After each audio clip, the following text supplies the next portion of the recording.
KTO Radio présente À haute voix, la lecture intégrale des œuvres spirituelles majeures. Aujourd'hui, Augustin ou le Maître est là de Joseph Malègue.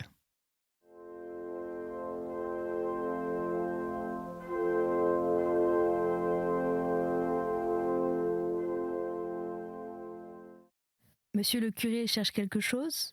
Fit-elle soupçonneuse et le regard noir. L'abbé bredouilla.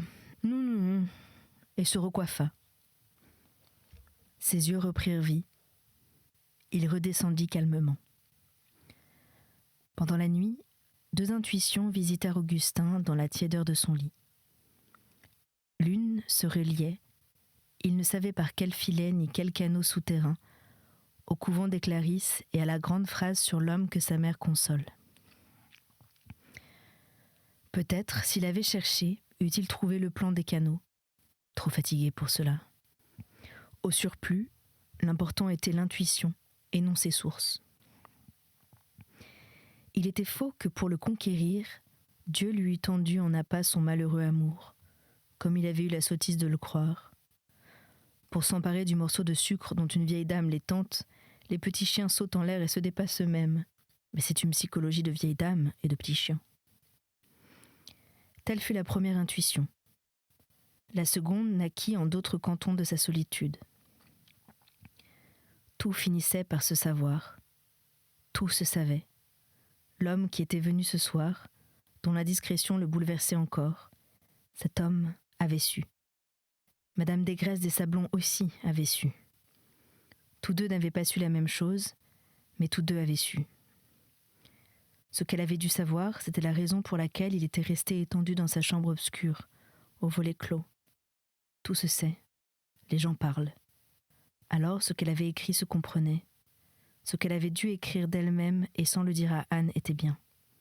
Étendu, très immobile, profondément calme, sous une grande nappe funèbre, il ne voyait rien devant les yeux ni dans sa pensée qu'une impénétrable épaisseur de noir. Le noir final, la grande fin de tout, viendrait bientôt, où s'éteindrait toute souffrance, toute joie, toute conscience, le monde extérieur, le monde intérieur, l'idée de Dieu et de toutes les autres. Ce serait la fin de l'histoire, enfin, et un calme tel, plus calme que la pierre, que le vide de l'espace, plus calme que tout ce qui était calme. Quel repos. Cette histoire de sucre et de petits chiens. Peut-être même n'avait-il pas besoin de reclassement de son pauvre cœur, qu'il avait tant cherché. Ce goût de néant suffisait bien. Quel calme. Le lendemain, arriva l'enveloppe de Lézin. Augustin en retira des photographies, des papiers pelures, portant des chiffres imprimés sur ces surcharges à l'encre rouge déjà vues chez le grand médecin. Restaurant, hall, salon, bibliothèque, cinématographe, ascenseur. Augustin faisait le geste des énumérations inépuisables. Les prix s'étendent en argent suisse pour un séjour minimum d'1 semaine. Parfait. Tu pourras rester 8 jours. Comme chez le médecin, des images de tourisme faisaient de leur mieux pour le caresser, lui chanter la chanson des voyages, du départ pour les beaux pays. Voyons, il y a une grande différence de prix entre les chambres à l'ouest et à l'est, et d'autre part les chambres au midi avec galerie de cure privée. C'est au midi, exactement un peu sud-ouest, qu'on a tout cet horizon de montagne. C'est bien là qu'il nous faut aller. Il chantonnait sur un petit air ni gai ni triste, indifférent et inachevé. C'est bien là qu'il nous faut aller. Sur le long radeau des nuages, la dent du midi ressemblait à un énorme M un peu lâche, en équilibre entre 2 bandes de ciel. Augustin calculait au dos du prospectus les émoluments du congé de longue durée et l'abjonction de ses revenus personnels. Au change actuel, en comptant 360 jours, ça fait 25 000 francs, ce qui est très raisonnable. Et je trouve fort heureux qu'on ait bien voulu s'occuper de mes placements en dollars pendant mon séjour d'Harvard, envié par l'abbé. Il revoyait le visage aigu et rasé du lecturé de sciences économiques, lancé depuis dans la grande politique internationale passionnés alors de vie financière et de métaphysique à la fois. Ils se rappelaient leurs longues causeries en face des pelouses et des bâtiments néo-gothiques. Oh, but my boy, you're but a baby, a merry baby, a dreamers of baby, a scientific, metaphysical baby. Ils furent à Lyon 3 jours, le temps pour Augustin de se procurer les passeports, reprendre contact avec sa banque, retirer ses titres et clore ses comptes. « Je disposerai tout cela autrement », disait-il à Christine dans son petit appartement de la Guillotière. « Tu n'en sortirais pas des transferts après décès et des formalités d'income tax. » La mort lui était un motif de mise en ordre, un classement particulièrement méthodique, presque une opération de comptabilité. Il méditait cependant une démarche à la faculté des lettres qu'il cacha à Christine. Face au Rhône, et plein de la gravité lyonnaise, le sombre palais universitaire, où il entrait pour la dernière fois, lui laissa l'impression nullement désagréable d'une masse de passé donnée en bloc, en vrac, où des détails luisaient. « Mais restez donc dans mon cabinet », fit le vieux secrétaire à barbiche blanche, quand Augustin lui eut demandé de voir 2 ou 3 copies de ses dernières licences. « Elles sont encore là ? Je vais faire porter les liasses devant vous. »« Certainement non », fit son interlocuteur déjà debout contre la porte. Il suivit le commis dans la pièce où des liasses reposaient ficelées sous le velours des poussières. « Je vous remercie. Je serai très bien ici. » C'était une petite pièce d'archives, déserte, donnant sur la grande salle où les commis travaillaient. Dans son dos luisait une triste fenêtre dépolie, toute semblable à celle qui éclairait l'huissier de M. Rubenson. Assis, le front dans la main, il cherchait parmi des copies aux noms maintenant visibles, une fois enlevé le volet de l'anonymat. Une furieuse émotion de type réprimé, un recul de 5 terribles mois, une violente levée de fantômes lui jetèrent ensemble, et l'un dans l'autre des désirs de crier, de s'agenouiller, de vomir, d'abattre son front sur ses papiers, de se rouler dans ce passé. Elle était revenue, réservée, glaciale et merveilleuse, telle qu'il l'avait intimidée bien malgré lui, à leur première rencontre de son regard troublé et autoritaire à la fois. Il éprouva dans son irrésistible force le bienfait, le repos, la consolation de la mort. Allons, il faut se hâter. Il enleva la copie de philosophie et dans une autre liasse celle d'histoire de la philosophie. 5 pages chacune de cette claire écriture délicate qu'il n'avait bien vue que là. Son petit doigt avait passé sur chacune des lignes. Que prendre ? Des prélèvements ? La feuille simple d'une composition ? La feuille double de l'autre ? Qui en serait lésé ? Qui contesterait ? Toutes ces copies continueraient de dormir sous leur poussière. Nul regard de commis, de bibliothécaire, d'archiviste ne les exhumerait jamais. Que par chance inouïe, au cours de changements de locaux, la liasse fut collectionnée et trouvée incomplète. Quelqu'un écrirait incomplet au crayon bleu et ce serait là un nouvel état de choses, une entité administrative jouissant d'un droit à l'existence aussi grand que le premier état. Il y aurait même incorrection à compléter cette liasse par la suite. Il se ravisa et froidement prit les 2 copies entières, réenveloppa, reficela le paquet avec un soin extrême et dans les anciens plis. Sous le soleil anémique de l'arrière-saison, l'énorme Rhône roulait entre des tas de sable aux jouets de petits enfants. Il se souvenait d'heures identiques, d'autres jeux d'enfants sur des tas de sable, un jeune homme promenant ses inquiétudes religieuses dans la solitude de très grandes villes, les eaux d'un autre fleuve, plus fin comme paresseux où chatoyait l'hiver. Entre ces 2 moments si semblables, une immensité d'événements abolis. Chapitre 3. Jacob et l'ange. La grosse infirmière blonde introduisit l'argilier vers 2 heures du soir.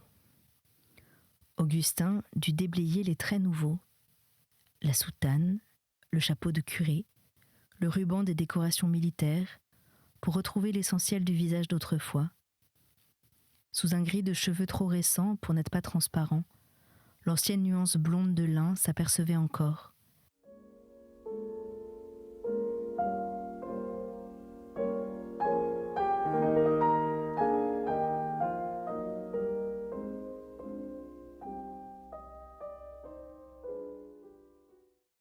L'ascétisme du sourire, la méditation continue du regard entré, s'accommodaient des petites rides, du teint brouillé couleur de son, de la calvitie naissante qui formait tonsure, beaucoup mieux qu'autrefois de traits plus jeunes.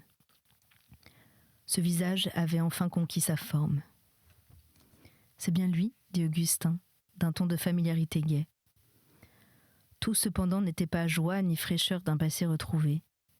Bien d'autres choses s'y fondaient, le demi-remords de relations détendues, de correspondances dont la réponse était restée en route, une chaleur d'amitié lentement éteinte, et plus encore, un sentiment dont Augustin n'eût pu dire s'il était plaisir, amertume, envie et admiration mêlées, si singulier que cela fût.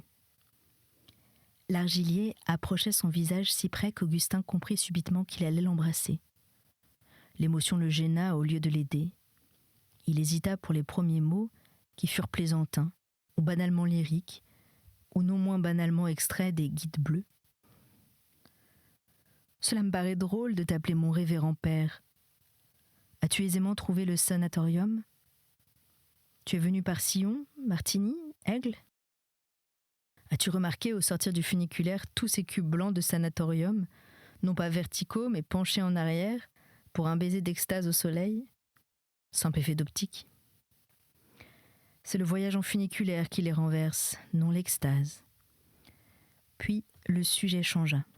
« Oui, on le soigne beaucoup, le jeune malade à pas lents. » Il montrait la masse des couvertures que la boule d'eau chaude soulevait à ses pieds. « J'ai une occupation passionnante. J'explore mon état de santé. Thermomètre matin et soir, et dans l'intervalle, d'autres normes par mois constituées. Fatigue de mes jarrets, raccourcissement des distances que je parcourais, trajectoire changée, d'abord dehors, puis à la chambre, suppression de la descente à la salle à manger, variation de mon appétit, son maximum, son minimum, ces changements de signes, variation dans mes vues générales des choses. » Augustin observait en même temps l'effet de ses confidences dans le tendre et attentif regard de son ami, mais celui-ci ne marquait ni pitié ni incertitude, s'étant défait de ses inutiles accessoires, la pitié, l'incertitude. « Ma sœur Christine t'a raconté ?» finit-il par dire d'un ton de fatigue et de sérieux, moins fatigue physique que lassitude de cette mise en scène. Installé sur sa commode chaise longue face au balcon de cure, sur les jambes de douces couvertures velues, il savourait la détente de son pauvre corps. « Laisse-moi te voir un peu. Voyons, sors de là. Ne te mets pas contre le jour, fit-il du fond des coussins et des laines. » Il promenait les yeux sur la soutane de jésuite dont les bras laissaient passer, sans manchette, les ingénieuses mains de savant expérimental. Quel l'argilier lui était le plus présent et le plus cher ? Celui de la cour Grand A, au jour de Bernier Félix et du premier exorgue ? Augustin se rappelait de rares paroles volontiers cassantes, des sourires d'une bonté nullement ingénue. Il avait été long à goûter ce taupin, transfuge et prestigieux, passionnément aimé par la suite. À l'école, sa vie intérieure s'était faite plus riche et plus séparée, malgré la simplicité avec laquelle il permettait qu'on y accédât. Peut-être à cause de cette simplicité, d'ailleurs, l'écart intellectuel grandissait entre les deux amis. L'immense ésotérisme des sciences contemporaines étendait entre eux un espace dont Augustin se rendait compte qu'il ne le franchirait pas. Jamais plus de profondeur et de respect ne s'était mêlé à une amitié. La grande crise de foi l'avait attiédi, non de son côté à lui, l'argilier, mais parce qu'Augustin enveloppa dans la même rancune les disciplines religieuses et ceux qu'il avait aimés avec elles. Il n'eût pu dire pourquoi il se rappelait un détail qui l'avait amusé autrefois. Le jeune savant détestait qu'on lui fît perdre son temps. Son aménité avait trouvé un moyen d'exprimer cette haine, une façon particulière d'arrêter, quand il ne pouvait le faire autrement, les conversations oiseuses. Ses yeux gris, méditatifs et froids, cessant de s'intéresser à ce que disait l'interlocuteur, le prenait lui-même, les détails de son corps et de son visage, comme objet d'une exploration excédée. En cet air de hauteur involontaire, surdéfense, Jean-Paul Denisot, le rhénanien de l'école, en savait quelque chose. Rien ne restait sans doute, et il ne semblait même pas qu'elle lui fût de nouveau possible. Augustin mit ses 2 mains à plat sur sa poitrine. Je suis atteint des 2 côtés, ce qui m'interdit les traitements mettant un poumon au repos momentané. On a aussi cessé les exhortations. Du moins, j'ai cru le voir.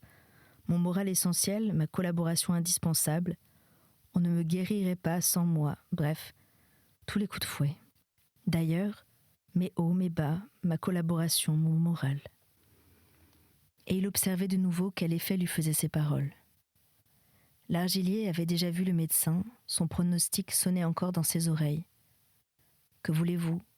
La première condition est d'avoir envie de vivre. Il laissa reposer son ami, en silence qui dura quelques minutes. « Ma sœur ne t'a rien dit ?» demanda Augustin, faisant sans la soulever, pivoter sa tête sur l'oreiller. « Rien que de venir me convertir ? C'est déjà beaucoup. Elle m'a dit que tu avais éprouvé de grandes peines et que ma visite te ferait du bien. » Il aima cette discrétion dans la piété. Il se sentait faible, d'émotions faciles, agacé plutôt qu'irritable, présentant ce qu'il appelait lui-même ce psychisme de la maladie, qu'il avait montré devant l'abbé Bourré, coupé d'intervalles inertes, peuplé d'une sorte d'insensibilité intermittente, stoïque et funèbre. Un assez grand renouvellement de son âme, peu bruyant mais profond, lui venait cependant de la présence de son ami. Je crois que je préférais qu'elle t'ait dit « Tu ne comprendras pas. Il va falloir que je t'explique. D'ailleurs, les réserves, les secrets, c'est comme toute appropriation. Arrive un moment où ça n'a plus de sens. Il faut bien qu'on parte dépouillé et nu. »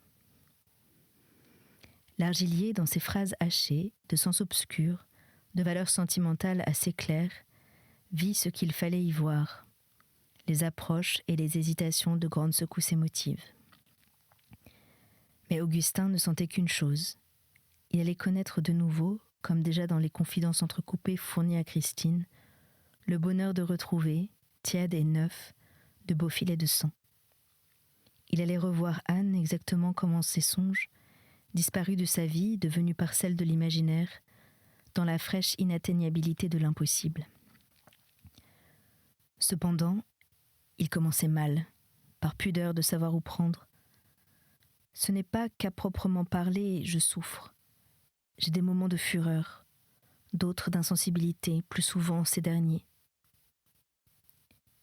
Sa vieille défiance contre tout verbalisme émotif lui fit dire « Je m'excuse de tant de romanesque, et je fais bien des manières pour raconter des choses finies. » Le récit commença plein d'interruptions, de faiblesses, de caprices de débit. Tout s'avouait ensemble, tout ruisselait. Les aveux confus, brisés de pudeur, les incises, les retours sur soi-même, les arrêts subis, suivis d'analyses pour expliquer son cas comme celui de tout autre, feindre qu'il fût moins engagé. Il suspendait, reprenait, fléchissait dans son obscure histoire, laissant jaillir ses confidences en saccades d'artères coupées où marquerait le rythme de battements de cœur. « Repose-toi, recueille-toi, fit calmement l'Argilier. « Je me domine si peu maintenant, disait le malheureux. En même temps, il sentit qu'il n'aimait pas ce verbe se recueillir, d'aspect trop religieux. Opportunément, la grosse infirmière blonde entra, portant une bouillotte chaude, la lui mit aux pieds, refit sa couverture, reprit la bouillotte froide, ouvrit largement la fenêtre, la referma à demi, dosant la teneur de lumière. Des tintements de grelots montaient de la rue où donnait la galerie de cure, des rires, des phrases allemandes, ou cet anglais banal qui court dans tous les lieux de tourisme et plaît comme un autre grelot. « Schlittenfahrt » fit-il à l'infirmière. Elle dut défaire son dosage de lumière, se pencher sur la galerie de cure, regarder. Elle revint, rose, large, épanouie, expliquant en allemand qu'en effet c'était un départ en traîneau pour les pistes. Lui aussi, sourit-elle, lorsqu'il serait mieux, il irait. Elle aime qu'on lui parle allemand, fit Augustin, et vous en récompense par ses pronostics. Après sa sortie, il put recommencer avec plus de froideur et de méthode. Il faut que je t'explique mieux, que je te dise qui. Ni nom ni prénom, il n'avait rien dit. Tu es devant des ombres. C'était plus simple à raconter qu'il n'eût supposé. Le grand nom de M. Henri Desgresses n'était ignoré de personne, encore moins des savants qui connaissaient les immensités économiques où se ramifient les techniques de sciences pures. L'Argilier savait là-dessus tout ce qu'il fallait savoir. De plus, si Monseigneur Herzog s'était naturellement tu sur toutes les intimités où Augustin se trouvait mêlé, il était bien naturel aussi qu'il fit appel à l'Argilier pour l'organisation scientifique des écoles normales secondaires libres, annexes des universités catholiques. Le nom de mademoiselle de Préfaille fut prononcé comme il devait l'être. Alors tu vois de qui il s'agit, et c'est bien. Ses confidences ainsi aérées, et toute son âme ouverte, ce fut désormais très facile. Un flot large coula d'un cœur repris par tous les enivrements du passé. J'ai cru, mon Dieu, l'aimer presque depuis toute mon enfance, bien que les émotions dont elle était le centre ne s'appliquassent pas initialement à elle. Il commença d'expliquer, s'arrêta. Non, c'est inutile. Peu importe ce transfert. Il me suffit de dire que, dès longtemps avant sa venue, toute mon adolescence était pleine d'elle, et toute ma jeunesse l'avait désirée. C'est là, si tu veux, mes premiers foyers. Tous les jours du début, comme il ne me semblait pas qu'aucun espoir fût possible, ni que rien lui permît de me remarquer jamais, j'ai commencé de beaucoup souffrir.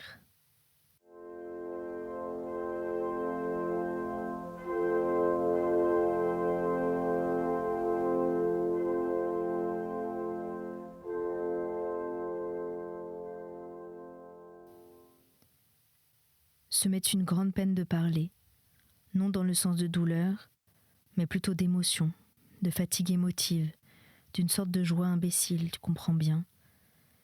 Une peine douce, d'une brûlante douceur stupide. Il ferma les yeux comme s'il la goûtait.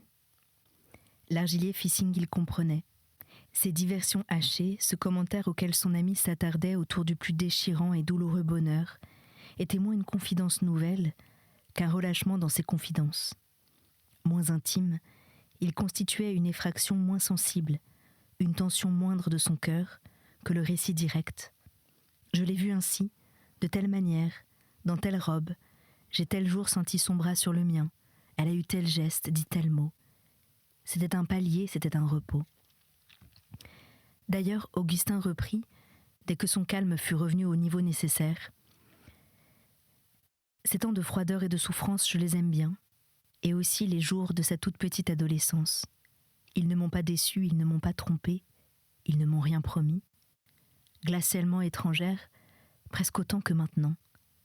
Peu importe, c'est ainsi que je l'aimais. J'ai eu la joie de souffrir tout mon soûl devant elle.